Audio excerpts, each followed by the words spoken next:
ಎಲ್ರಿಗೂ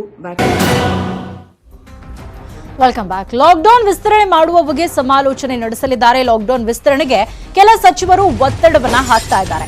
ಮೇ 24ರ ನಂತರ ಕೂಡ ಮತ್ತೆ ಒಂದು ವಾರ ಲಾಕ್ಡೌನ್ ಅನ್ನ ವಿಸ್ತರಣೆ ಮಾಡಬೇಕು ಅಂತ ಕೆಲ ಸಚಿವರು ಹೇಳ್ತಾ ಇದ್ದಾರೆ. ಹಾಗಾಗಿ ಲಾಕ್ಡೌನ್ ಮತ್ತೆ ಮುಂದುವರಿಸಬೇಕಾ 24ನೇ ತಾರೀಕಿನ ನಂತರ ಅನ್ನೋ ಬಗ್ಗೆ ಸಿಎಂ ಸಚಿವರೊಂದಿಗೆ ಸಮಾಲೋಚನೆಯನ್ನ ನಡೆಸಲಿದ್ದಾರೆ. ಲಾಕ್ಡೌನ್ ಮುಂದುವರೆಸಿದ್ರೆ ಅನುಕೂಲ ಅಂತ ಆರ್ ಅಶೋಕ್ ಅವರು ಕೂಡ ಹೇಳಿದ್ದಾರೆ. ಲಾಕ್ಡೌನ್ ಮುಂದುವರಿಕೆಗೆ ಸಚಿವ ಎಸ್.ಟಿ. ಸೋಮಶೇಖರ್ ಕೂಡ ಒಲವನ್ನ ವ್ಯಕ್ತಪಡಿಸಿದ್ದಾರೆ. ಸಿಎಂಗೆ ಸಲಹೆ ನೀಡ್ತೀವಿ ಅಂತ ಇಬ್ಬರು ಸಚಿವರು ಕೂಡ ಹೇಳಿದ್ದಾರೆ. ಮುಂದಿನ ವಾರ ಸಭೆ ನಡೆಸಿ ಸಿಎಂ ಅಂತಿಮ ನಿರ್ಧಾರವನ್ನ ಕೈಗೊಳ್ಳಲಿದ್ದಾರೆ. ಬುಧವಾರ ಅಥವಾ ಗುರುವಾರ ಕ್ಯಾಬಿನೆಟ್ ಸಭೆ ನಡೆಯಲಿದೆ. ಸಚಿವರ ಅಭಿಪ್ರಾಯವನ್ನ ಸಿಎಂ ಬಿಎಸ್ವೈ ಆಲಿಸಲಿದ್ದಾರೆ. ಅದರ ಜೊತೆಗೆ ತಾಂತ್ರಿಕ ಸಲಹಾ ಸಮಿತಿ ಅಭಿಪ್ರಾಯವನ್ನ ಕೂಡ ಕೇಳಿ ಆನಂತರ ಲಾಕ್ಡೌನ್ ಅನ್ನ ಮುಂದುವರಿಸಬೇಕಾ ಬೇಡವಾ ಅನ್ನೋ ಬಗ್ಗೆ ಸಿಎಂ ಡಿಸೈಡ್ ಮಾಡಲಿದ್ದಾರೆ. ಈಗ ಹಳ್ಳಿಗಳಲ್ಲೂ ಕೂಡ ಕೊರೋನಾ ಹೆಚ್ಚಳ ಆಗ್ತಾ ಇದೆ. ಈ ಹಿನ್ನೆಲೆಯಲ್ಲಿ ಲಾಕ್ಡೌನ್ ಅನ್ನ ವಿಸ್ತರಣೆ ಮಾಡಿದ್ರೆ ಅನುಕೂಲ ಅನ್ನುವಂಥ ಒಂದು ಅಭಿಪ್ರಾಯ ವ್ಯಕ್ತ ಆಗ್ತಾ ಇದೆ. ಹಾಗಾಗಿ ಸಿಎಂ ಏನ್ ಮಾಡ್ತಾರೆ ಅನ್ನೋದನ್ನ ಕಾದ್ ನೋಡಬೇಕು. ಒಂದ್ ಕಡೆ ಸಚಿವರೊಂದಿಗೆ ಸಮಾಲೋಚನೆಯನ್ನ ಮಾಡಲಿದ್ದಾರೆ. ಅದರ ಜೊತೆಗೆ ತಾಂತ್ರಿಕ ಸಲಹಾ ಸಮಿತಿಯ ಅಭಿಪ್ರಾಯವನ್ನ ಕೂಡ ಕೇಳಿ ಆನಂತರ ಸಿಎಂ ಒಂದು ಡಿಸಿಷನ್ ತಗೊಳ್ಳಿದ್ದಾರೆ. ರಾಜ್ಯದಲ್ಲಿ ತಜ್ಞರು ಕೂಡ ಮೇ 24ಕ್ಕೆ ಲಾಕ್ಡೌನ್ ಮುಗಿಯುತ್ತೆ, ವಿಸ್ತರಣೆ ಮಾಡಬೇಕು ಅಂತ ಅದು ಸರ್ಕಾರದ ಮಟ್ಟದಲ್ಲಿ ಚಿಂತನೆ ಏನಾದರೂ ಇದೆಯಾ?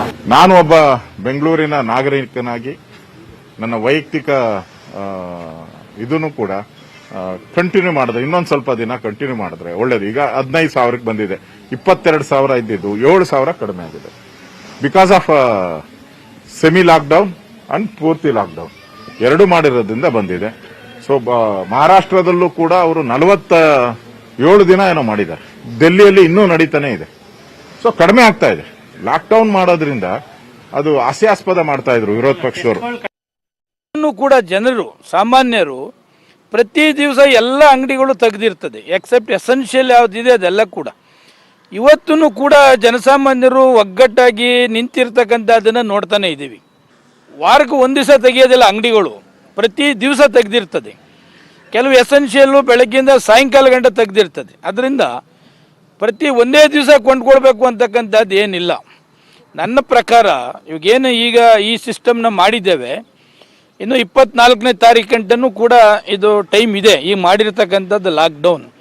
ಅದಾದ ನಂತರ ನೋಡಿ ಇನ್ನೂ ಒಂದು 12 ದಿವಸ ಮಾಡಬೇಕಾ ಏನಂತ ಚಿಂತನೆ ಮಾಡಬೇಕಾಗ್ತದೆ. ಜನಸಾಮಾನ್ಯರಲ್ಲೂ ಕೂಡ ಒಂದು ಮನವಿ ಮಾಡ್ತಕ್ಕಂಥದ್ದು, ಸ್ವಲ್ಪ ಸಿಂಪ್ಟಮ್ಸ್ ಬಂದರೆ ತಕ್ಷಣ ಹಾಸ್ಪಿಟ್ಲಿಗೆ ಹೋಗ್ತಕ್ಕಂಥದ್ದು, ಭೇಟಿ ಮಾಡ್ತಕ್ಕಂಥದ್ದು, ಟೆಸ್ಟ್ ಮಾಡ್ತಕ್ಕಂಥದ್ದು ಮಾಡಿದ್ರೆ ಅನುಕೂಲ. ಸಾಧಕ ಬಾಧಕನ ಮೈಸೂರಿಗೆ ಟಾಸ್ಕ್ ಫೋರ್ಸ್ನ ಕೂಡ ಕರೆದಿದ್ದೇವೆ. ಇನ್ನೂ ಹತ್ತಿರ ಬಂದಂಥ ಸಮಯದಲ್ಲಿ ಅದನ್ನು ಇನ್ನೂ ಕಂಟಿನ್ಯೂ ಮಾಡಬೇಕು, ಏನು ಮಾಡಬೇಕಂತೇಳಿ ನಮ್ಮ ಜಿಲ್ಲಾ ಟಾಸ್ಕ್ ಫೋರ್ಸ್ ನೇತೃತ್ವದಲ್ಲಿ ಸಭೆ ಮಾಡಿ ಆಮೇಲೆ ತೀರ್ಮಾನ ಮಾಡ್ತೇನೆ. ದೇಶ ಮತ್ತೆ ಲಾಕ್ಡೌನ್ ಆಗುತ್ತಾ? 2 ತಿಂಗಳು ಲಾಕ್ಡೌನ್ ಆಗುತ್ತಾ ದೇಶ? ಈಗಾಗಲೇ ಕೇಂದ್ರಕ್ಕೆ ಐಸಿಎಂಆರ್ ಈ ಒಂದು ಸಲಹೆಯನ್ನ ಕೊಟ್ಟಿದೆ. ಇಂದು ಮಧ್ಯಾಹ್ನ 12 ಗಂಟೆಗೆ ಐಸಿಎಂಆರ್ ಮಹತ್ವದ ಸಭೆ ನಡೆಯಿತು.